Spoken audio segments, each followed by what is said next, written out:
বন্ধু বান্ধৱীসকল নমস্কাৰ। আজি এটি খুবেই ধুনীয়া কাহিনী লৈ আপোনালোকৰ মাজলৈ আহিছোঁ। আশা কৰোঁ কাহিনীটি আপোনালোকে শেষলৈকে শুনিব। এগৰাকী নাৰীৰো দ্বিতীয় বিবাহৰ অধিকাৰ আছে। উদীপ্ত টোপনিত লালকাল। সি নয়নাৰ বুকুৰ মাজত আলফুলে টোপনি গৈছে। বহু ৰাতি হ'ল, আজি দেখোন নয়নাৰ টোপনি অহা নাই। বাৰে বাৰে তাইৰ মনটো উৰি গৈছে তাহানিৰ সেই দিনবোৰলৈ। কি যে ভয়ংকৰ দিন আছিল সেইবোৰ। আজি তাই উদীপ্তৰ কাৰণে অকণমান সুখ দেখিছে। যদি সঁচাকৈ সকলো পুৰুষ উদীপ্তৰ দৰে হ'ল হয়। চন্দ্ৰপুৰৰ এখন চহকী ঘৰত পাৰ কৰিছিল তাই শৈশৱ। বিয়া হোৱাৰ 5 বছৰ পাছতো অলকেশ আৰু নিভাৰ কোনো সন্তান নাছিল। সেয়েহে এদিন সিহঁতে এটি অনাথ শিশুক নিজৰ সন্তান কৰি তুলি লৈছিলে। তাই হ'ল নয়না। নয়নাক ঘৰখনত বৰ মৰমত ৰাখিছিল। সিহঁতৰ মৰমৰ মাজত নয়না উমলি আছিল। কিন্তু তাই কেতিয়াও জনা নাছিল যে অলকেশ আৰু নিভা তাইৰ জন্মদাত্ৰী পিতৃ মাতৃ নহয়। নয়না লাহে লাহে ডাঙৰ হ'ল। তাইক সিহঁতে স্কুলত দিলে। হেৰা, আমাৰ এটা ভাল খবৰ আছে, নিভাই অলকেশক কৈছিল। আমাৰ আৰু কি ভাল খবৰ থাকিব পাৰে? মই সন্তান সম্ভৱা হৈছোঁ। কি সঁচা? সঁচা। নামি আহিছিল নয়নাৰ জীৱনলৈ লাহে লাহে অন্ধকাৰ অমানিশা। তাই অনুভৱ কৰিছিল তাইৰ মাক দেউতাকে আজিকালি তাইক আগৰ দৰে গুৰুত্ব নিদিয়ে। দেউতাকে আজৰি সময়ত কেৱল মাকৰ লগতে ব্যস্ত। দেউতা, কি হ'ল ক? মোক আজি স্কুলত দুটামান অংক কৰি নিব দিছে। মই একেবাৰে বুজি পোৱা নাই, বুজাই দিয়া না। মই সেইবোৰ নোৱাৰোঁ। আৰু শুন, ছোৱালী মানুহ যেতিয়া ভালকৈ নপঢ়িলেও হ'ব, যা। দেউতাকৰ কঠোৰ মাতত তাইৰ কোমল মনটো ভাগি গৈছিল। তাইৰ চকুৰ পানীত বহীৰ পাতবোৰ তিতি গৈছিল। দেউতা, ক, মোক স্কুলত থ'ব নোযোৱা? অকলে যাব পাৰিবি, যা। নোৱাৰোঁ দেউতা, মোৰ বৰ ভয় লাগে। একো নহয়, যা, মৰিলে মৰিবি। বিষাদ মনেৰে তাই স্কুললৈ গ'লগৈ। নয়না, কি হ'ল? তই মন মাৰি আছ যে? তৃষাই নয়নাক সুধিছিল। নাই অ', মনটো বেয়া। মোক আজিকালি মা দেউতাই মৰম নকৰে। কিন্তু কিয় মই নিজে নাজানো। চকু পানীৰে জীৱন সজাই গৈছিল তাই। দেউতাকে মাকৰ কাৰণে বিভিন্ন ফল আনিছিল। কাৰণ সন্তান পেটত থাকিলে মাকক সুস্থ কৰি ৰাখিব লাগে। তেতিয়াহে গৰ্ভত থকা সন্তানটো সুস্থ সবল হ'ব। তাই মাকৰ বাবে অনা আপেল এটা হাতত লৈছিলহে মাত্ৰ। হেৰি, শুনিছা? তাই মোৰ বাবে অনা ফলকেইটা খাই শেষ কৰিলে। ঐ, এইবোৰ খাই খাই তই চেহেৰা বনাব নালাগে। তাইৰ মুখলৈ নিবলৈ খোজা আপেলটো দুখ মনেৰে থৈ দিলে। বৰ কষ্টকৰ এনেকুৱা জীৱনবোৰ। নিভাই এটা ল'ৰা সন্তান জন্ম দিলে। নাম দিলে প্ৰীতম। ঘৰখনত যেন ভগৱানৰ আৱিৰ্ভাৱ হ'ল। নয়নাই কিবা খাইছে নাই, কি কৰিছে, কাৰো যেন একো গুৰুত্ব নাই। ঘৰখনত কেৱল প্ৰীতম আৰু প্ৰীতম। আমি এটা কাম কৰোঁ দিয়া। নিভাই অলকেশক কিবা এটা ক'ব বিচাৰিছে। কি কোৱা? আমি তাইক ক'ৰবাত থৈ আহোঁগৈ ব'লা। থ'ব নালাগে, তাইৰ ব্যৱস্থা মই কৰি আছোঁ। ঐ ছোৱালী, এইফালে আহ। নিভা আৰু অলকেশে ঘৰৰ পোহনীয়া কুকুৰটোকো বহুত মৰমত মাতে। কিন্তু তাইক এষাৰ মৰমৰ মাত দিবলৈ সিহঁতে টান পোৱা হ'ল। তাই ভয় ভয়কৈ অলকেশৰ কাষলৈ আহিলে। কোৱা দেউতা, আজিৰ পৰা তই আৰু স্কুল যাব নালাগে। কিন্তু দেউতা? কোনো কিন্তু নাই। আজিৰ পৰা প্ৰীতমক ৰখাৰ দায়িত্ব তোৰ। আৰু মনত ৰাখিবি, তাৰ কিবা এটা হ'ব লাগিলে তোৰ অৱস্থা কিন্তু বেয়া হ'ব। তাই মাত্ৰ কৰি যাবলৈ বাধ্য। আজি তাই এনেকুৱা ভাৱ হ'ল, তাই বাৰু নিভা আৰু অলকেশৰ সঁচাকৈ সন্তান হয়নে? যদি হয়, ইমান যাতনা কিয় দিছে তাইক? প্ৰীতমক যেনেকৈ মৰম কৰে, তাইৰো এবাৰ মন যায় মাকৰ বুকুৰ মাজত সোমাবলৈ। আজি স্কুল বন্ধ, গোলাপ ফুলৰ গোন্ধ। আজি স্কুল ছুটি, কমলা টেঙাৰ গুটি। স্কুলৰ ল'ৰা ছোৱালীবোৰে সিহঁতৰ পদূলিৰে চিঞৰি চিঞৰি গ'ল। তাই পদূলি মূৰলৈ দৌৰি গ'ল। সকলোৱে আনন্দ মনেৰে ঘৰলৈ গৈছে। তাইহে আজি অসহায়, যাব খুজিও যাব নোৱাৰে। দেউতা, মই আকৌ স্কুল যাব খোজোঁ। নোৱাৰ, তোক মই আগতেই কৈছোঁ। কিন্তু দেউতা, মোৰ ওপৰত কিয় ইমান কঠোৰ সিদ্ধান্ত তোমালোকৰ? কাৰণ তই আমাৰ সন্তান নহয়। কি?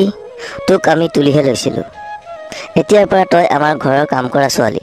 আৰু শুন, তই আমাক মা দেউতা বুলি নহয়, ছাৰ বুলিহে মাতিবি। এতিয়া যা। নয়না শোকৰ পৃথিৱীত ডুবি গ'ল। তাই দৰজাখন বন্ধ কৰি কোঠালিটোত হুকহুকাই কান্দিলে। কি কৰিব তাই? নিষ্ঠুৰ সময়ৰ লগত পৰাজয় মানি লোৱাৰ বাহিৰে আৰু বেলেগ উপায় নাই তাইৰ। সময়বোৰ গৈ থাকিল। তাই এদিন দুদিনকৈ গাভৰু হ'ল। প্ৰীতমো ডাঙৰ হ'ল। সি আজিকালি হোষ্টেলত থাকি পঢ়ে। সিহঁতে তাইৰ বিয়াৰ বাবে দৰা এজন ঠিক কৰিলে। তোক আমি বিয়া দিম, তই বিয়াৰ বাবে সাজু হ। হ'ব ছাৰ। তাই মাত্ৰ সমৰ্থন কৰি গৈছিল। তাই বিয়া হৈ গ'ল। শুন, আজিৰ পৰা তই আৰু আমাক বিচাৰি নাহিবি। আজিৰ পৰা তোৰ লগত আমি সম্পৰ্ক ত্যাগ কৰিলোঁ। অলকেশৰ কথাখিনি শুনি আছিলে তাই। কাৰণ এনেকুৱা কথা তাই বহুত শুনিলে। এজন অচিনাকি ল'ৰা, দেখা শুনা হোৱাই নাই। নয়নাৰ বিয়া হৈ গ'ল। সুন্দৰ পৰা মানসৰ লগত তাইৰ আৰম্ভ হৈছিল বৈবাহিক জীৱন। আজি তাইৰ ফুলসজ্জা নিশা। তোমাৰ নাম কি আছিলে? মানসৰ প্ৰশ্নত তাই স্তম্ভিত হৈ পৰিল। কি? তাইক সি বিয়া কৰালে, কিন্তু তাইৰ নামেই নাজানে? আচৰিত। কিয়? তোমাক মই কোৱা নাছিলোঁ জানো? কৈছিলা জান, মই পাহৰি থাকিলোঁ। চাওঁ এইফালে আহা। সি তাইক এক প্ৰকাৰ জোৰকৈ তাৰ কাষলৈ টানি আনিলে। লগে লগে তাইৰ নাকত এটা গোন্ধ লাগিল। কি? তুমি মদ খাই আহিছা? তাকো ফুলসজ্জাৰ নিশাৰ দিনা? ঐ, তই মোক শাসন কৰিব আহিছ নেকি? শুন, এইখন ঘৰত চলিব লাগিলে ডাঙৰ কথা ক'ব নোৱাৰিবি। আকৌ জীৱনৰ আন এখন যুদ্ধ। এইবাৰ যেন বেছি ভয়ংকৰ হ'ব। তাই চকুপানীক বাধা দিব নোৱাৰিলে। ঐ, এতিয়া তই কান্দি থাকিবিনে মোক সন্তুষ্ট কৰিবি? কেনেধৰণৰ কথা বাৰু এইবোৰ? তেনেকুৱা পুৰুষ এজন বাৰু স্বামী হোৱাৰ যোগ্যনে? তাইৰ অসন্মতিতে সি তাইক জোৰ জবৰদস্তি কৰিলে। বিয়াৰ প্ৰথম নিশাই তাই হ'ল এজন মাতাল পুৰুষৰ হাতত ধৰ্ষিতা। এজনী পুতলাৰ নিচিনা মাত্ৰ তাই নিথৰ হৈ পৰি থাকিলে। স্বামী হিচাপে তাক দিব লগা যিমানখিনি শ্ৰদ্ধা তাই সাঁচি ৰাখিছিল, সকলো শেষ হৈ গ'ল। তাইৰ শহুৰেকৰ ঘৰখনৰ সমস্ত কাম তাই অকলে কৰিব লাগে। কোনোৱে যেন তাইক সহায়ৰ হাত আগ নবঢ়ায়। আৰু তাই প্ৰতিবাদ কৰিবও নোৱাৰে, কাৰণ তাই এজন বেকাৰ মদাহী স্ত্ৰী। ঐ নয়না, এইফালে আহাচোন। উদণ্ড মানসে তাইক কাষলৈ মাতিলে। কি হ'ল কোৱা? চাওঁ তোমাৰ সোণৰ কাণফুলিযোৰ দিয়াচোন। কিন্তু কিয়? নাই, এনেই এবাৰ চাবৰ মন গ'ল। তাই ভয় ভয়কৈ আনি তাৰ হাতত দিলে। বৰ ধুনীয়া।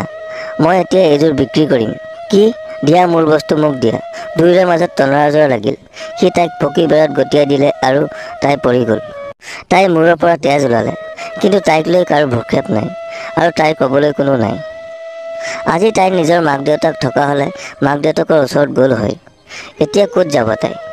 সি তাইৰ কাণফুলিযোৰ বিক্ৰী কৰি মদ খাই আহিল। ঐ নয়না, আহা না এবাৰ বুকুৰ মাজত, তোমাক এবাৰ মৰম কৰোঁ। নয়নাৰ তাৰ প্ৰতি ঘৃণা ভাৱ উপজিল। যদি সি এবাৰ তাইক সুধিলে হয়, নয়না, ভাত খাইছানে তুমি? তোমাৰ কপালখন বিষাই আছে নেকি? নাই, সেই ভাগ্য তাইৰ নাই। সি বৰঞ্চ তাইৰ ওপৰত আকৌ চলালে যৌন নিৰ্যাতন, যেন সিংহৰ গুহাত অসহায় হৰিণীৰ কৰুণ আৰ্তনাদ। তাইৰ আজি মৰি যাবলৈ মন গৈছে। সময়বোৰ গৈ থাকিল। মানসৰো দিনক দিনে অত্যাচাৰবোৰ তাইৰ ওপৰত বাঢ়িল। নয়না নবৌ, নয়না নবৌ। ওচৰৰ ৰাজুৰ মাতত তাই ওলাই আহিল। কি হ'ল ৰাজু, ইমান চিঞৰিছা? মানসদাৰ এক্সিডেণ্ট হ'ল। কি?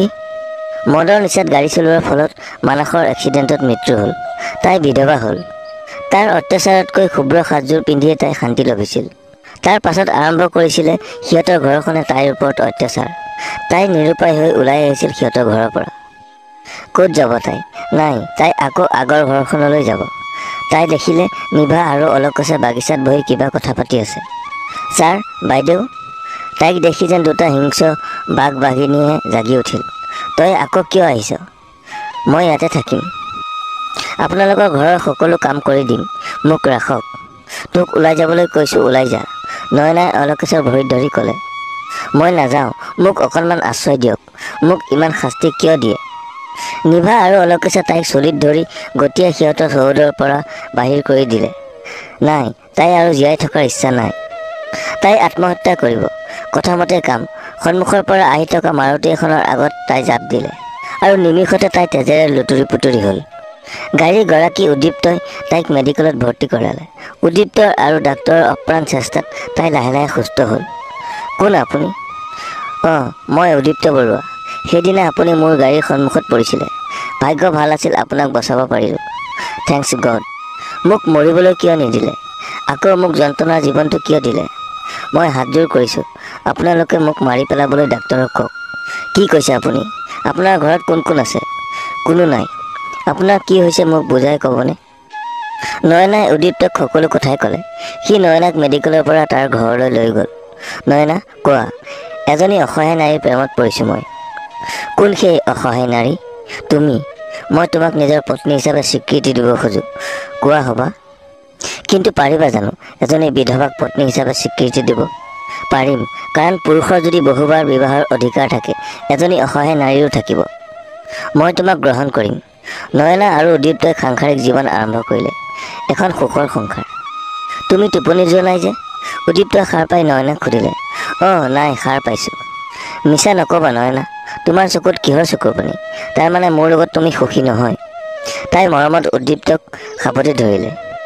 এয়া সুখৰ চকুৰ পানী, তোমাৰ মৰমৰ চকুৰ পানী। তুমি মোক হাঁহিবলৈ শিকালা, মৰমৰ মাজত থাকিবলৈ শিকালা, দুয়োৰে মাজত হেৰাই থাকিল।